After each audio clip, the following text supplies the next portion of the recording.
Assalamualaikum warahmatullahi wabarakatuh. Waalaikumsalam warahmatullahi wabarakatuh. Selamat siang anak-anak. Selamat berjumpa kembali di pembelajaran administrasi keuangan. Siang hari ini kita akan belajar tentang buku besar ya, khususnya macam-macam buku besar. Ada berapa sih macamnya? Ada dua ya. Ada buku besar utama, ada buku besar pembantu. Kalau ada pembantu berarti ada majikannya. Nah, majikannya itulah yang buku besar umum atau buku besar pembantu, buku besar utama. Nah, pada umumnya buku besar pembantu ada tiga. Buku besar pembantu piutang, buku besar pembantu utang, dan buku besar pembantu persediaan barang dagang. Karena biasanya tiga akun inilah, yaitu piutang, utang, dan persediaan barang dagang, yang sangat membutuhkan rincian dari akun buku besar utama. Misalnya ada buku besar utama piutang sejumlah 50 juta. Nah, 50 juta ini sebenarnya uang kita ada di mana saja sih? Nah, kan butuh rincian. Uang kita di mana saja. Nah, rinciannya itulah yang disebut buku besar pembantu piutang. Mungkin di tempatnya Risa 30 juta, di tempatnya Rita 15 juta, di tempatnya Rina 5 juta. Itu rinciannya. Nah, rinciannya itu ada di buku besar pembantu. Jadi dapat dikatakan kalau buku besar pembantu itu fungsinya membantu memberikan rincian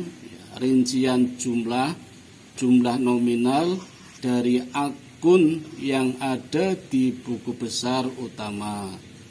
Itu fungsi dari buku besar pembantu. Nah, fungsi dari buku besar umum itu sendiri sebagai alat kontrol untuk mengecek kebenaran saldo dan rinciannya. Saldo yang ada di buku besar utama dan rincian yang ada di buku besar pembantu piutang. Apakah saldonya jumlahnya sama yang ada di buku besar utama dengan yang di buku besar pembantu? Saldo sama jumlah rinciannya sama apa tidak? Nah, begitu ya anak-anak materi yang dapat saya sampaikan tentang buku besar utama dan buku besar pembantu. Sampai di sini mungkin ada yang mau ditanyakan? Iya, baik Pak Aziz. Terima kasih buat materi yang telah disampaikan. Di sini saya ingin bertanya terkait buku besar pembantu. Jika buku besar pembantu itu adalah tugasnya untuk membantu membuat rincian, bila mana buku besar pembantu itu hilang, solusinya bagaimana ya Pak? Oh gitu. Itu saja yang ya, kok bisa hilang sih? Kok bisa ya, hilang? misalnya itu tidak disimpan baik, atau mungkin yang bertugas untuk membuat buku besar pembantu itu lupa menaruhnya di mana, dan sedangkan dalam waktu itu diperlukan sangat oleh kantor atau perusahaan. Oh, berarti itu kesalahannya pada penyimpanannya ya, atau pengarsipannya. Ya, nah, kalau kesalahan pada penyimpanannya atau kearsipannya, ya cara mengatasinya pada sistem pengarsipannya atau sistem penyimpanannya ya. Tapi nggak apa-apa ya. Jadi cara yang terbaik untuk mengatasi hilangnya data ya sebenarnya cara yang terbaik adalah mencegah biar tidak hilang. Tapi kalau sudah terjadi begini caranya ya. Jadi kita harus tahu dulu bahwa buku besar utama sebenarnya posting terutama yang buku besar utama datanya diperoleh dari jurnal khusus, itu postingnya kan pada akhir bulan setelah ditutup. Iya. Sedangkan buku besar pembantu postingnya setiap tanggal terjadinya transaksi berdasarkan bukti transaksi atau dokumen. Nah ini nih ya. Jadi sejak awal memang harus dirancang, dibuat sistem bagaimana pencatatan yang terbaik. Nah untuk buku besar pembantu, sekali lagi sumber pencatatannya kan berdasarkan dokumen atau bukti transaksi, dan postingnya sesuai dengan tanggal terjadinya transaksi.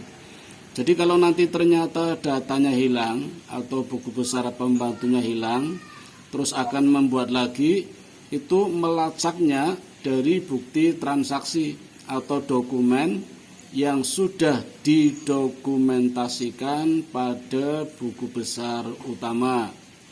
Nah, maka di sini nanti harus memilih juga buku besar utama yang bentuk apa yang kira-kira bisa membantu mengatasi kalau terjadi kehilangan buku besar pembantu. Ya, saran saya bentuk saldo rangkap atau saldo tunggal ya, yang bisa mengatasinya. Bentuk sekontrol sebenarnya bisa, tapi sudah jarang dipakai oleh perusahaan. Kalau bentuk T tidak bisa memberikan informasi yang cepat untuk melacak kembali sumber pencatatan buku besar pembantu. Jadi yang bisa cepat ya buku besar saldo tunggal atau buku besar saldo rangkap, karena memberikan informasi sumber transaksi dalam pencatatan buku besar pembantu yang seperti apa. Itu nanti akan mudah melacak, membetulkan, mengecek kembali atau mengembalikan data yang hilang dari buku besar pembantu. Saya kira itu jawabannya. Ya, Pak. Ada yang mau ditanyakan lagi?